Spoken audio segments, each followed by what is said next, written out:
Alhamdulillah, wa salatu wa salam ala rasulillah wa ala alihi wa sahbihi ajma'in.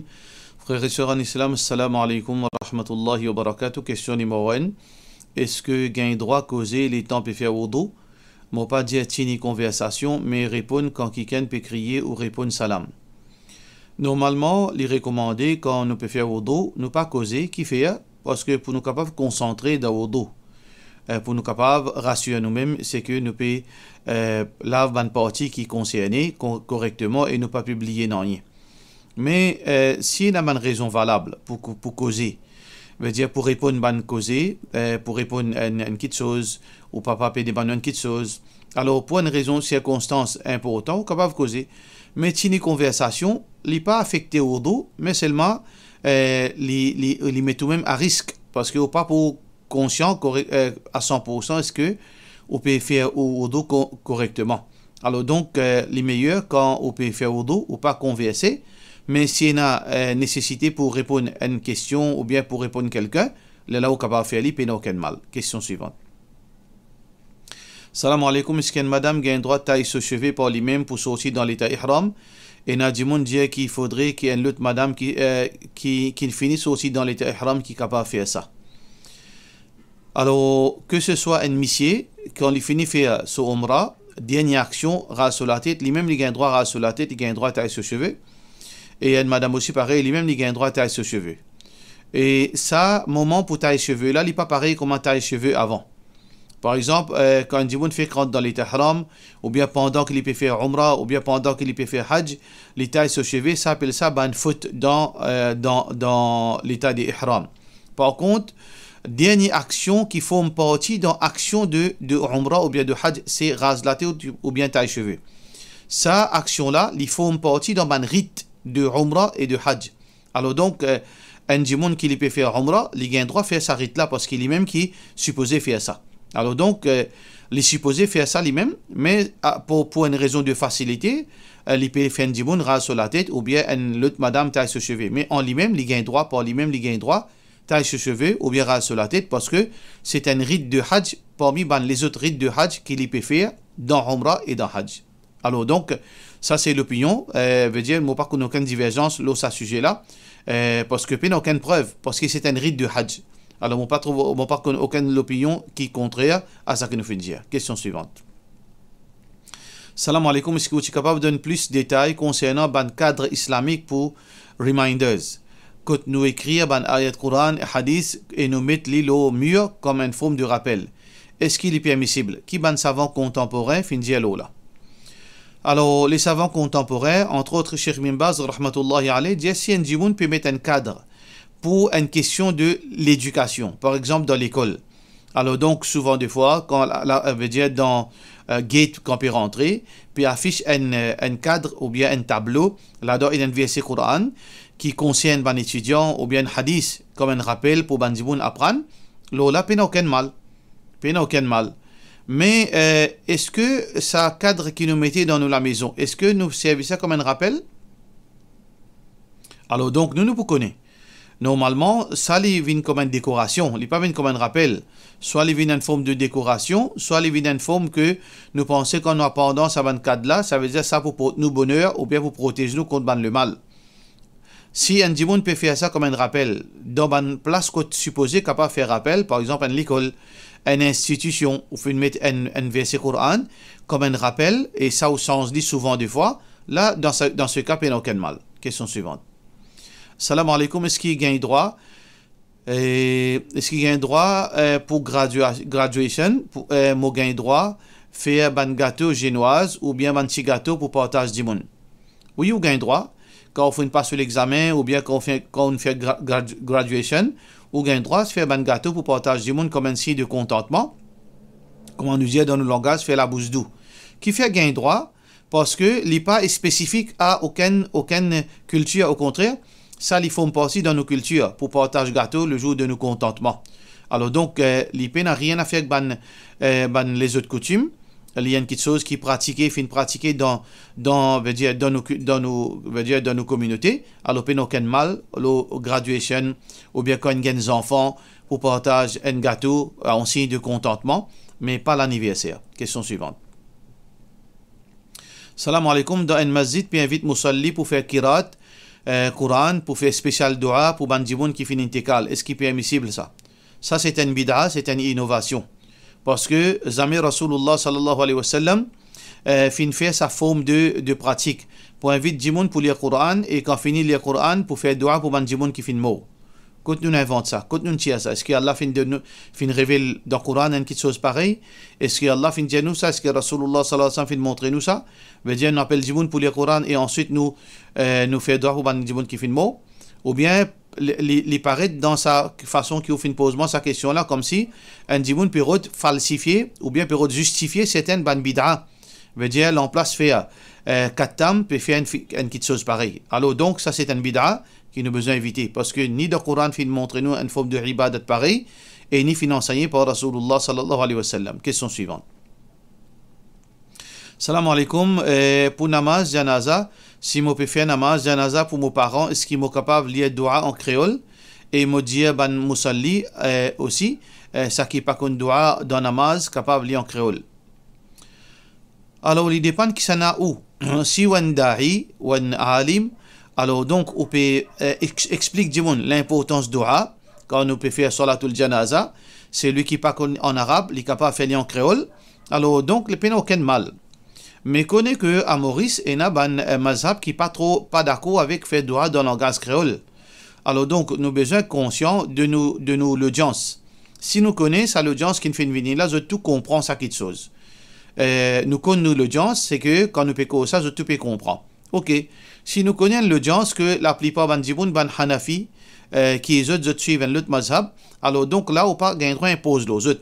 On capable expliquer l'opinion, on dit les bon que un djiboun il fait dua en créole, mais ou pas on donne autres pour faire dua en créole, parce que pour autres dua en créole pas gain droit. Mais l'opinion plus authentique définitivement, c'est que qu'un djiboun qui n'est pas en arabe, il pas comprend arabe, les besoin fait dua en créole. Parce que Rasulullah sallallahu alayhi wa sallam dit Inna Allah la yaqbalu du'a abd du'a min qalbin lahin ghafilin lahin. Ou comme on dit alayhi salatu wa sallam, Allah n'a pas accepté invocation de quelqu'un qui est parti là et ici sur l'esprit pas là. Alors donc l'important quand nous fait dua, nous fait li dans le langage qui nous comprend pour nous capables connaître qui nous peut dire. Mais ou pas gain droit pour ça le djimoun. Question suivante. Salam alaikum, un petit fille qui pas encore marié. Souvent, des fois, il y a une critique de la part de ce ban collègue ou famille.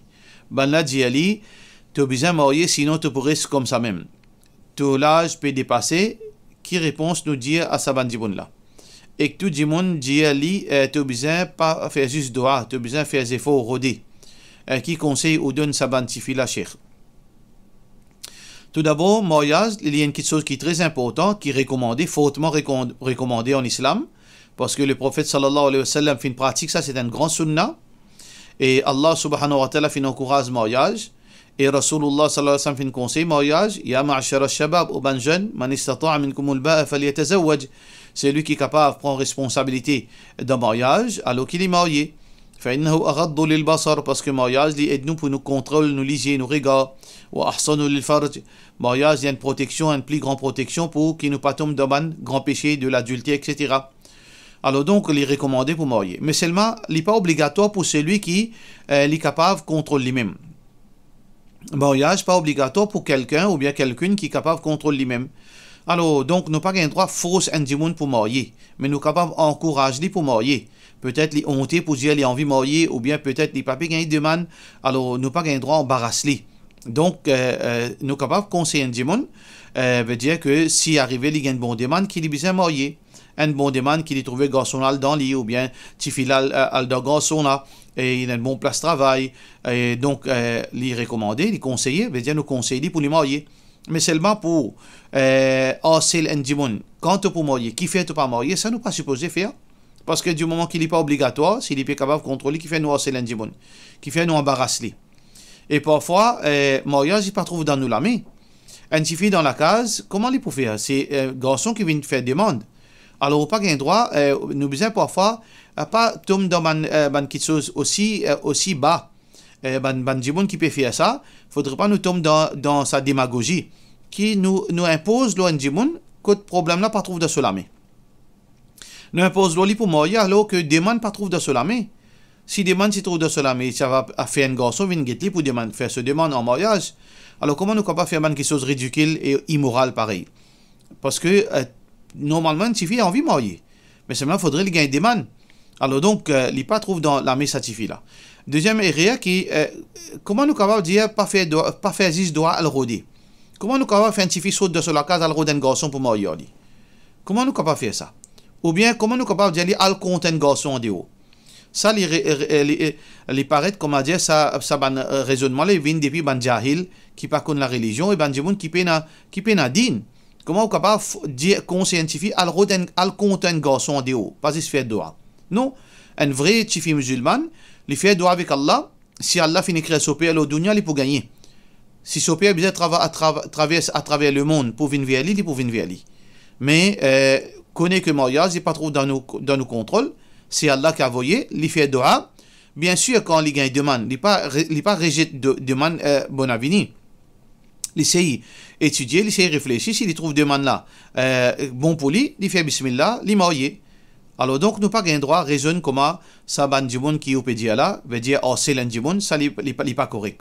Alors donc, ça suffit là, il peut pas prendre de compte, il prend patience, connaît que ce tardi, il finit marqué. Si Allah finit écrire pour lui, il peut gagner demande. Inch'Allah, il peut gagner demande, il fait de Ali, il demande Allah ça qui est meilleur pour lui. Et si n'importe quand il gagne demande, il étudie, il n'est pas précipité pour dire non. Et s'il trouve bon, il y a de l'avant. S'il n'est pas trouve bon, il n'est pas accepté.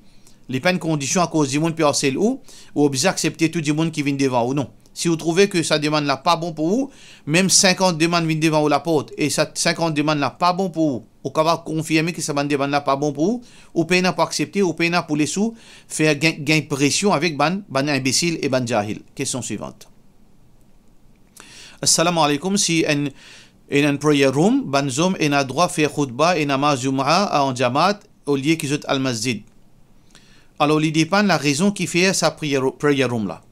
Si sa prayer room là peut faire fitna, peut faire division ou pas gain droit faire namaz dans sa prayer room et dans sa ou bien jum'a.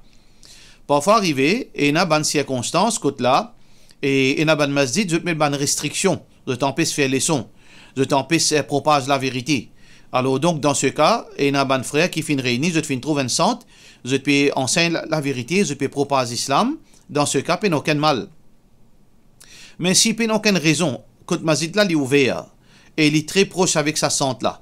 Masjid là est ouvert, ou capable de faire au programme, ou capable de faire salat, personne ne peut empêcher de faire salat là-dedans. Alors donc, il est recommandé qu'il nous aille dans masjid. Ça veut dire qu'il dépend de circonstances. Et il y a des circonstances, côté là, un centre, il n'y a aucun problème avec un masjid, du moment que peut faire salat là-dedans, et là-bas aussi peut faire salat, et il n'y a aucun conflit entre bandimoun.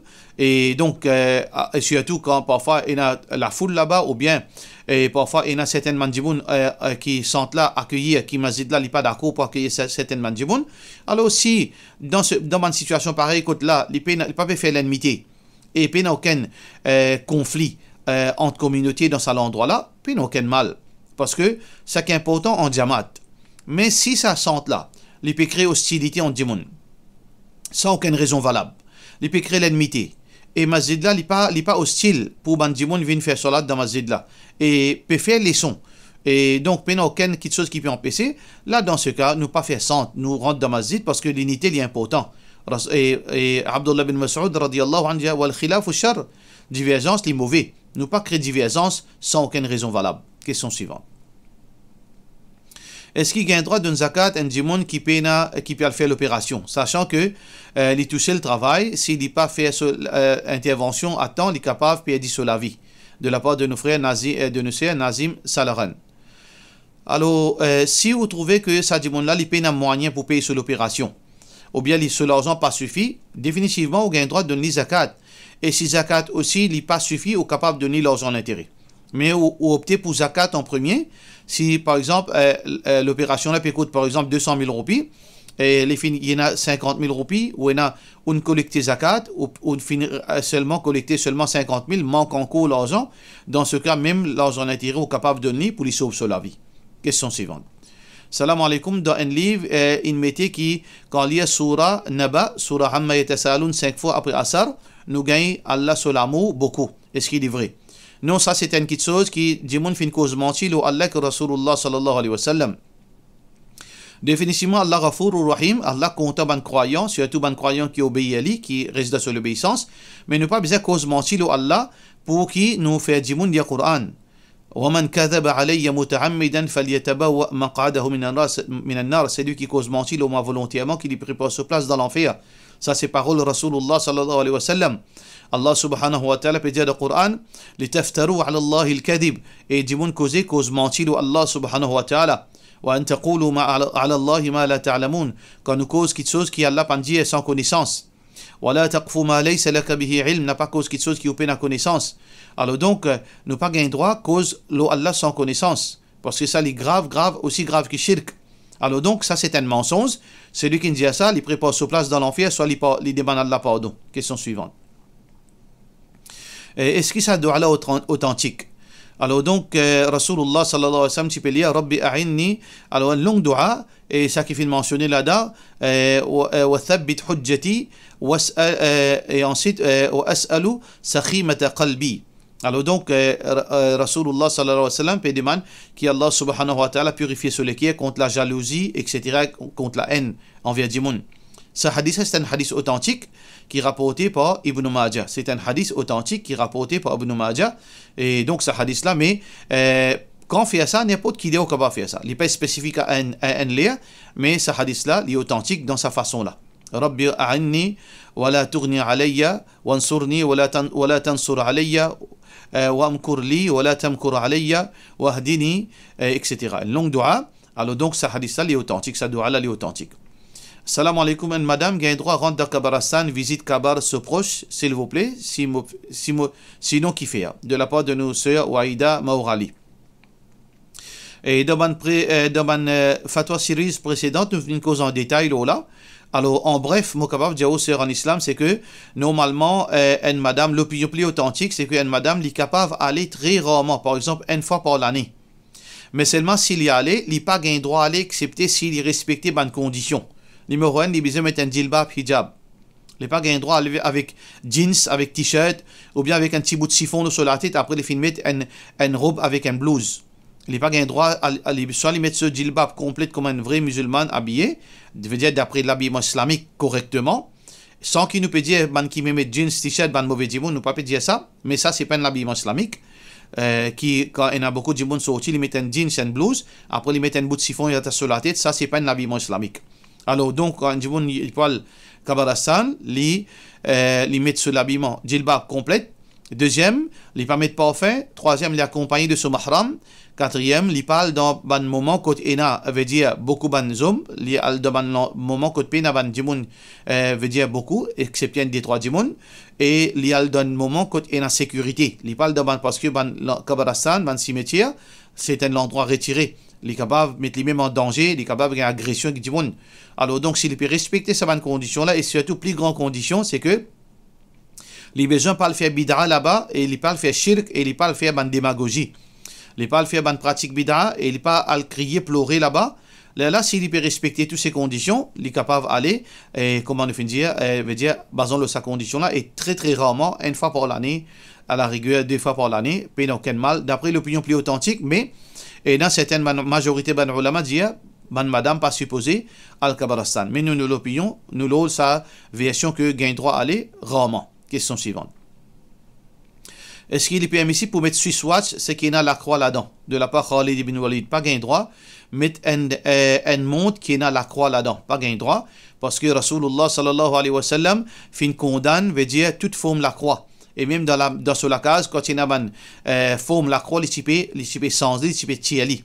Alors, hadith qui est rapporté par Bukhari, أن النبي صلى الله عليه وسلم لم يكن يترك في بيته شيئا فيه تصاليب.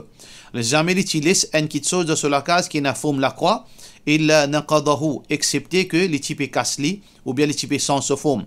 Ce hadith a rapporté par Bukhari, Aisha radiyallahu anha rapporte ce hadith. Ça veut dire que un musulman n'a pas le droit de mettre montre qui est dans la croix là-dedans, soit qu'il tire la croix là, soit qu'il est sans se forme, soit qu'il n'a pas sa qualité montre là, parce qu'alhamdulillah, il y a seulement montre swatch qui est dans l'univers, et dans les autres montres, ça veut dire montre swatch pour un musulman, il n'a pas gain droit mettre sauf s'il enlève ça la croix là. Question suivante.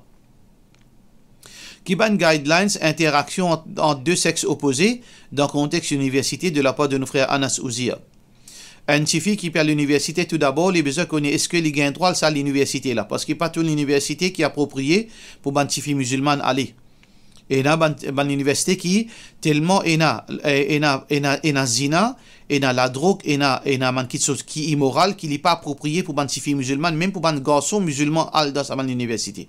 Tout d'abord, besoin de est-ce que l'université là est appropriée. Deuxièmement, cette fille là comment il peut aller? Est-ce que il peut être accompagné de ce mahram? Est-ce que ses parents peuvent le quitter, peuvent le chercher, ou bien il peut aller avec un groupe garçon, il peut retourner avec un groupe garçon? Il besoin de est-ce que so aller venir il conforme à la principe islamique? Si ça aussi ok, la troisième à l'intérieur de l'université là, il n'y a pas droit de causer qu'aucun garçon excepté pour une raison valable. Il n'y a pas droit de causer qu'aucun garçon musulman ou bien non musulman. Il n'a pas droit de causer, il n'a pas droit de ciser, il n'a pas droit de trouver dans un milieu qui est haram. Parce qu'un petit fille musulmane, il a besoin de rester loin avec mixité et aussi avec pêle-mêle avec ban garçon. Sauf pour une raison valable. Garçon là, il pose une question pour un renseignement, pour veut dire qui devoir faire et dans place côté là, les sécure. Pas mener dans coin de manière qui devoir faire hier, qui devoir qui besoin faire demain. Non. Il peut demander dans un lieu public ou bien dans la classe. Un garçon peut causer pour une raison valable, il répond, il pas fait abriter aussi. Il répond si professeur un homme peut causer, il répond. Et mais seulement veut dire chacun besoin qu'on se limite. Question suivante. Est-ce qu'il gagne droit à faire tahajjud dans les sehri? Est-ce qu'il gagne droit à manger dans les tahajjud? Alors, sehri, donc nous sommes capables de calculer les sehri une heure de temps au maximum avant Fajr. Ça veut dire si Fajr rentre 5 heures, sehri il commence vers 4 heures. Et pas plus bonne heure. Donc si un dimon il peut faire sehri dans sa là, ok. Est-ce qu'un dimon gagne droit à faire tahajjud dans les sehri? Bien sûr, il gagne droit à faire tahajjud dans les sehri. Puis non, aucun mal. Alors donc, parce que les tahajjud, il finit avec Fajr. Les sehri, il commence une heure de temps avant à peu près, et il finit les Fajr. Ça veut dire, on a option. Zou peut faire sehri, ou capable de faire sehri, parce que nous pas manger pendant une heure de temps. Ça, c'est le délai qui nous est capable de manger. Si un dimanche, il finit, il lever 4 heures, il fait ce série pendant 15 minutes, ensuite, il a envie de faire des 3 rakats, il est libre. Ou bien, il lever 4 heures, il a envie de faire tahajjud avant, ensuite, il fait série, tant mieux. Et tant qu'il nous est capable de faire série, plus dernier là. Parce que le prophète sallallahu alayhi wa sallam dit La yazalun nasu bi khair ma akhar as-suhur wa ajjalu al-iftar. Un dimanche, il peut tout le temps dans une meilleure situation. Dimanche, pour dans une meilleure situation, tant qu'il repousse les séries jusqu'à dernier là. Et il fait les précipiter pour faire ce iftar. Ça veut dire nous faire sehri dernier l'air et nous capables de faire tahajjud même dans l'air, ça sehri là aussi. Question suivante. Normalement, Shabi Barat pénètre dans l'enseignement du prophète sallallahu alayhi wa sallam. Mais certains bandiboun disent qu'il besoin faire 6 nafil après Maghrib pour pas connaître si pas besoin faire ali ou bien non. De la part de nos sœurs Muhsina Juman. Non, ce hadith qui peut référer à sa 6 rakat, c'est un hadith qui est très faible. Appelle ça da'if jiddan. Qui est le prophète sallallahu alayhi wa sallam dit Man salla ba'da al-maghrib 6 rak'at, c'est lui qui fait après maghrib 6 rak'at, 6 rak'at, la lam yatakallam fiha baynahunna bisu, et en sa bande de rak'at là, il pas fait une cause aucune qui soit de mauvais, udilna lahu bi ibadati 12 sana, comme s'il fait faire ibadat pendant 12 ans. Ça hadith ça n'est pas authentique. Ça veut dire nous pas supposer nous gagnons droit faire nafil n'importe qui est, mais avec l'intention ça 6 rakat là pour amener ça qui a été vertu là, n'est pas authentique. Ça veut dire que nous n'a pas gagné droit faire ça 6 rakat là pour sa raison là. Nous gagnons droit faire nafil 2 4 6 avant maghrib, veut dire après maghrib, après isha, après zohar, n'importe qui est nous faire salat nafil qui qui gagne droit, mais nous pas gagné droit faire spécifiquement 6 rakat pour ces raisons là spécifiquement. Question suivante. Est-ce que ça doit là pour Shabi Barat est authentique? Alors, donc, ça doit là qui est rapporté par Aïcha radiyallahu anha, il dit Faqadtu Rasulallah sallallahu alayhi wa sallam laylatan min al-firashi, un de ban nuit, moi pas fin trouve Rasulullah sallallahu alayhi wa sallam à côté de moi. Ça veut dire c'était sur la nuit que le prophète sallallahu alayhi wa sallam reste avec lui. Alors, il pas fin pendant la nuit, il fait une route, Rasulullah sallallahu alayhi wa sallam, il fait tout ce matelas, que le prophète sallallahu alayhi wa sallam dormit, il pas fin trouve lui. فالتمسته alors moi finché asli avec mon lame فوقعت يدي على بطن قدمي alors mon lame fin arrive et tous sur les pieds. Ça veut dire qu'il trouver que le prophète sallallahu alayhi wa sallam, c'est la même, mais il peut faire salat ici dans Sijda. Wa huwa fil masjid, ici dans masjid, mais sur les pieds, c'est à côté Aïcha radiyallahu anha, wa huma mansoubatan. Alors donc ici, veut dire sur les pieds, c'est dans Sijda, veut dire c'est pareil comment nous mettons les pieds dans Sijda. Et il peut dire, Rasulullah sallallahu alayhi wa sallam, tu peux faire ça dua là, Allahumma a'udhu bi ridaka min sakhatik, ou Allah, mon cherche protection, pas ton contentement contre ta colère. وبمعافاتك من عقوبتك et mon péché protection pardon contre ta punition وأعوذ بك منك لا أحصي ثناء عليك et mon cherche protection contre tout ban attribut qui est na clémence là-dedans contre tout ban attribut qui est na veut dire punition là-dedans ولا أحصي ثناء عليك et mon pas capable vraiment faire tout éloge إلا كما أثنيت على نفسك sauf comment toi tu fais ton propre éloge. Ce hadith-là, ce dua-là, est un dua authentique qui est rapporté par Sahih Muslim, mais ce dua-là, c'est lui qui finit écrire ça, il est malhonnête. C'est pas un dua Shabi Barat, ça. C'est un dua dans n'importe qui est dans ta hadith, nous capables d'y aller. Et à tout l'heure, nous gagnons droit d'y aller. Et d'ailleurs, dans ce hadith-là, jamais Aïcha radiyallahu anha finit spécifier que ça, il est dans les, veut dire, il est dans Zou Shabi Barat. Péna ça. Dans ce hadith-là, pays n'a pas indiqué Shabi Barat. Ça veut dire que Rasulullah sallallahu alayhi wa sallam, tu peux habituer lié ça dans Qiyamul Layl. Nous gagnons droit d'y aller, mais nous pas spécifier ça pour Shabi Barat. Parce que là, nous disons, wassalamu alaikum wa rahmatullahi wa barakatuh.